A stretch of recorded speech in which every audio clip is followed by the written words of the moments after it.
Bienvenue à tous.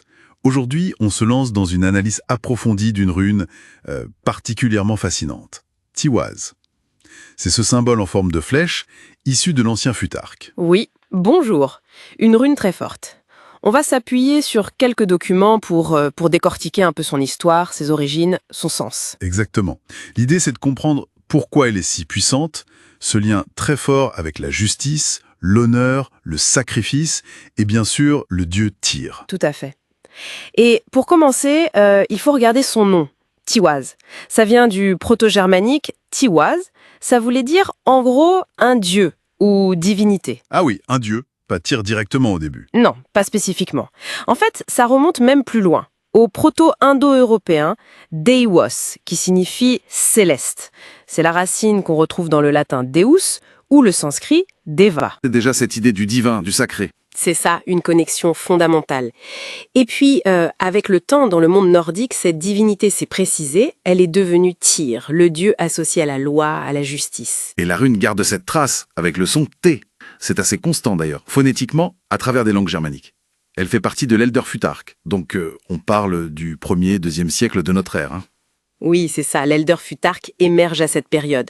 C'était un moment de contact intense entre les peuples germaniques, les Celtes, les Romains aussi. Ça a sûrement joué un rôle dans la création de cet alphabet. Et on a des traces concrètes de cette époque, des inscriptions. Absolument.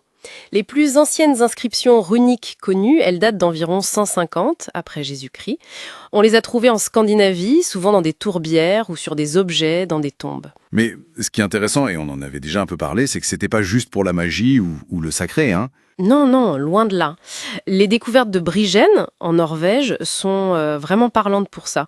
On a trouvé plein d'inscriptions sur bois, des trucs du quotidien. Du quotidien, c'est-à-dire Des messages perso, des notes pour le commerce, des marques de propriété et même des mots doux, des déclarations d'amour. Ça montre que les runes faisaient vraiment partie de la vie de tous les jours. C'était un outil de communication. C'est fou. Ça démystifie un peu l'image purement ésotérique qu'on peut en avoir parfois. Complètement. Et revenons à son sens plus symbolique. Sa forme déjà, cette flèche ou cette lance pointée vers le haut. Oui, cette forme est très symbolique. La direction, la détermination, le but à atteindre.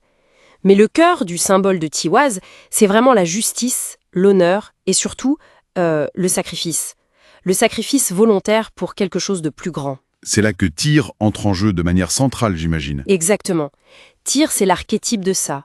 Le dieu impartial, prêt à se sacrifier pour maintenir l'ordre, la justice. L'histoire la plus connue, c'est quand il met sa main dans la gueule du loup Fenrir. Ah oui, pour pouvoir l'enchaîner. C'est ça ? Il sait qu'il va perdre sa main, mais il le fait quand même. C'est un acte délibéré, un sacrifice personnel énorme pour protéger l'équilibre du monde, le bien commun. Un symbole très fort de sacrifice pour le collectif, ça résonne. Et Tiwaz fait partie de la Nette Tyr, c'est ça? Oui, la Nette de Tyr qui regroupe des runes liées à la bravoure, à la conduite éthique, que ce soit sur un champ de bataille ou dans la vie civile, quoi. Donc, en divination, si on tire Tiwaz, ça pourrait indiquer quoi?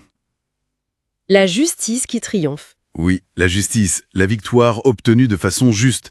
Parfois une bonne fortune un peu inattendue.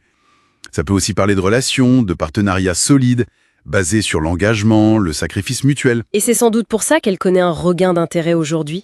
Dans le néopaganisme, les milieux ésotériques. Très probablement, Tiwaz est souvent vu comme un symbole de victoire, de justice, bien sûr, mais aussi d'autonomisation.